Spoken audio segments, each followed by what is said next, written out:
नमस्कार दोस्तों आप जो भी कमेंट हमारे वीडियो पे करते हैं वहाँ से एक बेहतर कमेंट को उठा करके जिसका क्वेश्चन रहता है उसको हम आप लोग के सामने लेके आ रहा हूँ, क्योंकि कुछ ऐसे भी कमेंट होते हैं जो कि मिस हो जाता है, मतलब जो है मैं प्रॉपर तरीके से रिप्लाई नहीं कर पाता, लेकिन उन सब कमेंट में से अच्छे कमेंट को हम आप तक पहुँचा रहा हूँ और आपका नाम के साथ। तो कमेंट बॉक्स में से कुछ क्वेश्चन जो है सबसे इम्पोर्टेंट हमको हमें जो लगता है जिसका जो है मैं उसका आंसर देने वाला हूँ कि प्रिंस जी लिखे हैं, प्रिंस जॉय जी, सर मेरा आउटर वॉल एक साइड का 4 इंच का बन गया, ठीक है, लटक बीम भी लग गया है, प्लास्टर नहीं हुआ है, क्या इस वॉल को 9 इंच कन्वर्ट कर सकते हैं क्या? देखिए, एक क्वेश्चन कुछ जगह हमने देखा था कि एक व्यक्ति जो है 5 इंची का पहले दीवार बनाया, फिर उसको मन हुआ कि नहीं 9 इंची कर देते हैं, फिर सटा के फिर से एक और 5 इंची का दीवार बना दिया। अब सवाल ये उठता है कि दोनों अब 5 इंची प्लस 5 इंची मतलब 4.5 रहता है, क्या वो 9 इंची का की तरह काम करेगा? ये बिल्कुल नहीं काम करेगा। जब भी कभी इस तरह का सिचुएशन आए, अगर 5 इंची का दीवार को 9 इंची में कन्वर्ट करने के लिए जा रहे हैं तो सबसे पहले आपको जो उस 5 इंची की दीवार को तोड़ना पड़ेगा और फिर जो है साथ में जो है जॉइंट करके 9 इंची का साथ फिर से जो है 9 इंची का दीवार बनाना पड़ेगा। अब यहाँ पे कहना कहीं कि हाँ सर लटक बीम बने तब तो अच्छी बात है, अगर लटक बीम है तब उस दीवार को अब बाकायदा तोड़ दीजिए और उसको फिर से जो है 9 इंची का बना दीजिए, ये बेहतर रहेगा। और साइड बगल में जब 5 इंची फिर से खड़ा करेंगे ये आपके घर को कमजोर कर देगा। नेक्स्ट आगे हम देखते आगे क्वेश्चन है संजय कुमार जी का, उन्होंने लिखा सर बहुत अच्छी जानकारी दी है आपने, थैंक यू सो मच, एक वीडियो को उन्होंने कमेंट किया है। अब इन्हें क्वेश्चन है अगर प्लिंथ बीम जो है सॉइल के ऊपर डाला गया है तो उसके ऊपर ब्रश से कोटिंग कर दे तो सही रहेगा सर? तो आराम से कर सकते हैं। अगर आपका जैसे मान लीजिए अगर प्लिंथ बीम जो है आप सॉइल के ऊपर ही डालें, ठीक है, हम उम्मीद कर सकते हैं कि आपका जो है प्लिंथ लेवल हो सकता है कि 1 फीट का हो, यानी तो उसके ऊपर ब्रिक वर्क करके फिर से जो है 2 फीट बनाना चाहते हैं दोनों मिला करके प्लिंथ लेवल, तो कोई दिक्कत नहीं, चाहे हाँ सरफेस पूरा क्लीन हो चाहिए, चाहे वो ब्रिक हो चाहे कंक्रीट हो, उसके ऊपर जो है वाटर प्रूफिंग का कोटिंग कर सकते हैं। अब ये कोटिंग जो है मैं अभी एक नया एक लेके आया हूँ बिटुमिन वाला, जो कि अल्ट्राटेक और डॉक्टर फिक्सिट का भी जो बिटुमिन वाला एक केमिकल आता है डीपीसी कोटिंग के लिए, वो आप इस्तेमाल कर सकते हैं। ये इतना अच्छा है कि भाई आपका ये जमीन का पानी को ऊपर जाने नहीं देगा, इसीलिए तीनों साइड से आपको कर देना है, कर सकते हैं, कोई दिक्कत नहीं है। नेक्स्ट है भानु प्रकाश जी लिखे हैं, नक्शा बन तो जाएगा लेकिन सभी जगह मिस्त्री नक्शा देखकर लेआउट नहीं कर पाता है, उसके लिए फिर आपसे कांटेक्ट करना होगा। देखिए हाँ, इस चीज को लेकर के बहुत लोगों का सवाल है कि सर आपसे नक्शा बना लेंगे फिर आप कुछ डॉट होगा तो कैसे मतलब पूछेंगे, बताइए या नहीं बताइएगा। जो व्यक्ति ऑल ओवर इंडिया में कहीं से भी हो, हमारे टीम से चाहे हमसे जो है नक्शा तैयार करवाए हैं, तो उनका कंस्ट्रक्शन तक प्लास्टर तक हमारा दायित्व होता है कि उसको जो है प्रॉपर गाइडेंस करके जो है प्रॉपर आपको जो है उसका बारे में बताओ। अगर नक्शा अगर समझ में नहीं आ रहा है, चाहे आप बात कीजिए चाहे मिस्त्री बात कीजिए, वीडियो कॉल कीजिए, उस पर हम आपको गाइडेंस देंगे। हाँ, अगर आपको नक्शा कहीं और से बनाए, कंस्ट्रक्शन किसी और से कर रहे हैं, आपको कंसल्टेंसी चाहिए तो हम जो है आपको कंसल्टेंसी देंगे, जिसका चार्ज आप लोगों को देखे होंगे, ऑडियो कॉल 200 रुपये है और वीडियो कॉल जो है 400 रुपये। आप हमसे बात कर सकते हैं और आप अपने घर में होने वाली दिक्कतें का चाहे कुछ सुझाव चाहिए, कुछ एस्टिमेशन चाहिए, भाई इसको समझ में नहीं आ रहा, वो चीज़ ले सकते हैं। नेक्स्ट आगे हम बात करते हैं रेनबो लिखे, चैनल का नाम उनका है, सब पेज को कॉन्ट्रैक्टर नहीं देखता है, सिर्फ लेआउट देखता है, रेनफोर्समेंट भी उनके हिसाब से देते हैं। ये बात सही बोले आपने, मैंने बहुत जगह नोटिस किया है। यहाँ की एक रिसेंट ही में घटना बता रहा हूँ कि हमने उसको जो है घर का नक्शा प्लस स्ट्रक्चर ड्राइंग दे दिए, लेकिन फिर जो है कॉन्ट्रैक्टर को लेके आया। अब कॉन्ट्रैक्टर हमको समझा रहा है कि आपका ड्राइंग गलत है, बीम इतना बड़ा नहीं होना चाहिए, बीम में इतना सरिया नहीं होना चाहिए। हम बोले आप किस हिसाब से बोल रहे हैं? मतलब मेरे कहने को हो गया कि कॉन्ट्रैक्टर चाहे मिस्त्री हो, सिर्फ नक्शा देखता है, उसके बाद वाला जो है ड्राइंग, कॉलम का साइज क्या है, कॉलम में क्या सरिया लगेगा, बीम का साइज क्या है, बीम में क्या सरिया लगेगा, ये दिमाग जो अपने से लगाता है। अपने से इसलिए लगाता है कि उसको जो इजी पड़ता है। अगर मान लें कि बीम नहीं देंगे तो उसको इजी पड़ेगा, बीम का जो है डेप्थ देंगे 9 बाई 18 इंच का बीम मान लीजिए, तो उसको साइड सर्चिंग करना पड़ेगा, फिर सरिया बांधना पड़ेगा, सरिया में एक्स्ट्रा सरिया बांधना पड़ेगा, इसलिए जो 4 को सरिया देगा वो। तो ऐसे बहुत चीज मैंने देखा है। और उसी तरीके से छत का भी, छत में भी बोले भाई इतना सरिया, एक्स्ट्रा सरिया की जरूरत नहीं है, बीम में भी एक्स्ट्रा सरिया की जरूरत नहीं है, और वो जो आपका घर को खराब कर देगा। और फिर आपको ये भी बोलेगा अरे इंजीनियर तो कुछ भी बना के दे देता है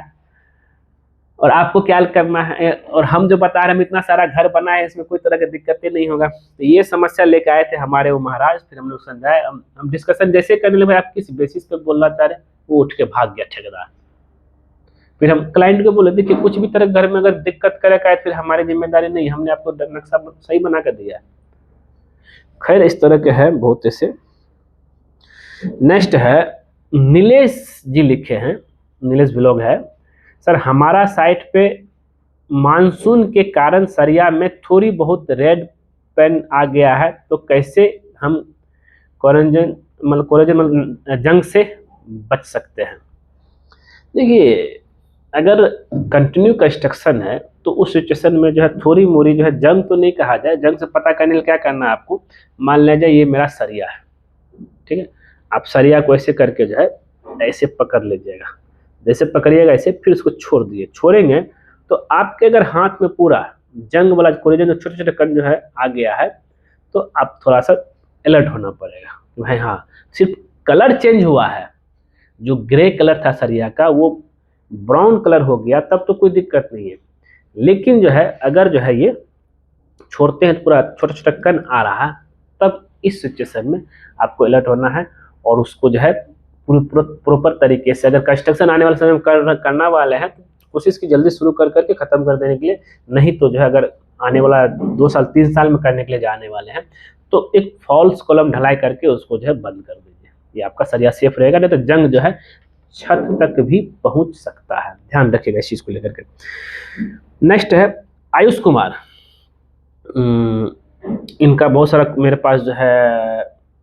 क्वेश्चन आया है, उसमें से मैंने सेलेक्ट किया है। सर कोई भी मिस्त्री कॉन्ट्रैक्टर के झांसे में ना आए, इस पर एक वीडियो बनाए प्लीज सर, मेरा मामा एक घर बनाने वाले हैं, मैंने उनको बोला कि आपको नक्शा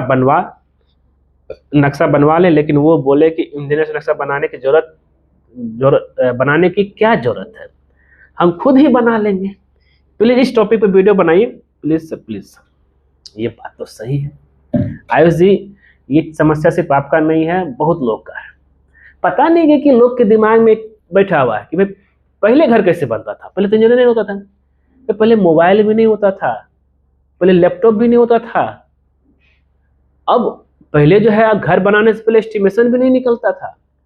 घर बनाने से नक्शा भी नहीं, अब समय के अनुसार आपको बदलना पड़ेगा। और पहले जो व्यक्ति जो खुद से घर बना देते हैं, किस यहाँ पे सिर्फ हम नक्शा की बात नहीं कर रहे हैं, वो क्या करेगा पेपर पेन लेगा, हाँ यहाँ रूम यहाँ कॉलम करके दे देगा और जो है पूरा सेंटर लाइन कॉलम का बाहर कर देगा, कॉलम कहीं और रूम कहीं और, पूरा बदगुनिया घर बना के दे देगा, कोई मेजरमेंट ही नहीं है। लेकिन अगर आप इंजीनियर से नक्शा बनाते हैं जो कि रीजनेबल है, 1000 स्क्वायर फीट है 5000 लगेगा,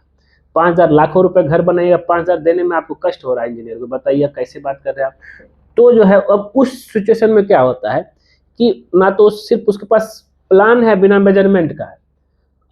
रूम का साइज कैसनो बना दिया, बाथरूम का साइज कैसनो बना दिया, किचन का साइज कैसनो बना दिया, भाई क्या कर रहे हैं, सीढ़ी जो है उलट पुलट करके, जो कोई राइजर छोटा है कोई बड़ा है, क्योंकि सीढ़ी का एरिया एक फिक्स होता है, उसमें अगर थोड़ा सा आगे पीछे करेंगे राइजर ट्रेड जो है आपको जब बड़ा छोटा मिल जाएगा। तो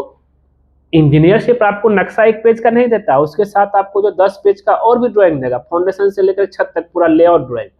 एक एक मेजरमेंट, एक एक इंची का मेजरमेंट, वो सबसे इंपॉर्टेंट चीज, इसको ध्यान में लेकर चलिएगा। तो रिक्वेस्ट है आप सभी से, आजकल डिजिटल लाइफ है, ये डिजिटल का दुनिया आ चुका है, आप हमसे भी नक्शा बना सकते हैं, कॉन्टेक्ट कीजिए, आपको नक्शा हम जरूर देंगे। नेक्स्ट आगे है अबू आनस जी लिखे हैं,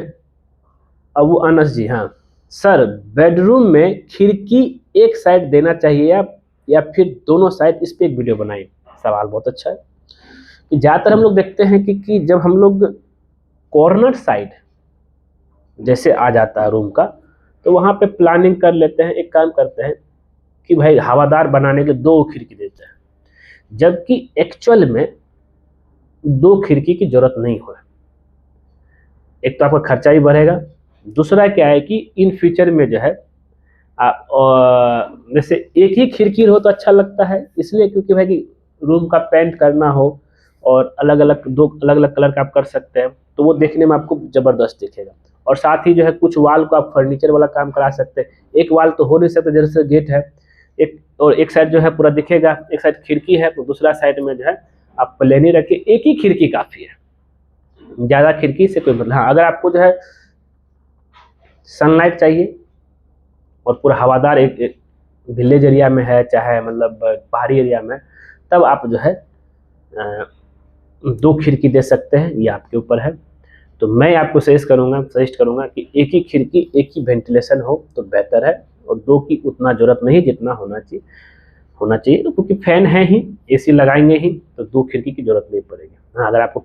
एसी के जो नहीं लगाना है फ्यूचर में, तब 2 खिड़की दीजिए। थोड़ा सा जो है फिर जो है वाल का प्रॉपर तरीके से, चाहे फर्नीचर कुछ काम हो उसके लिए इस्तेमाल नहीं कर पाएंगे। तो दोस्तों ये था कमेंट बॉक्स से पार्ट 3 था ये, और ऐसे ही जो है और भी हम पार्ट लेके आएंगे जहाँ पे आपके द्वारा पूछे गए सवाल का हम डायरेक्ट जवाब देंगे। कैसा लगा वीडियो? पसंद है जरूर इसको लाइक कीजिए, शेयर कीजिए, कमेंट कीजिए, और खास करके हमारे चैनलवा को सब्सक्राइब कर दीजिए हो, क्योंकि जैसे ही आप हमारे चैनल सब्सक्राइब करेंगे उसके बगल में बेल आइकन बन जाएगा, उसको भी क्लिक कर दीजिए। उससे बेनिफिट बस ये होता है, जब जब सिविल इंजीनियर दीपक मन को नया वीडियो अपलोड लेके आएगा सबसे पहले आपको नोटिफिकेशन में दिखेगा। वीडियो पूरा देखने के लिए धन्यवाद दोस्तों।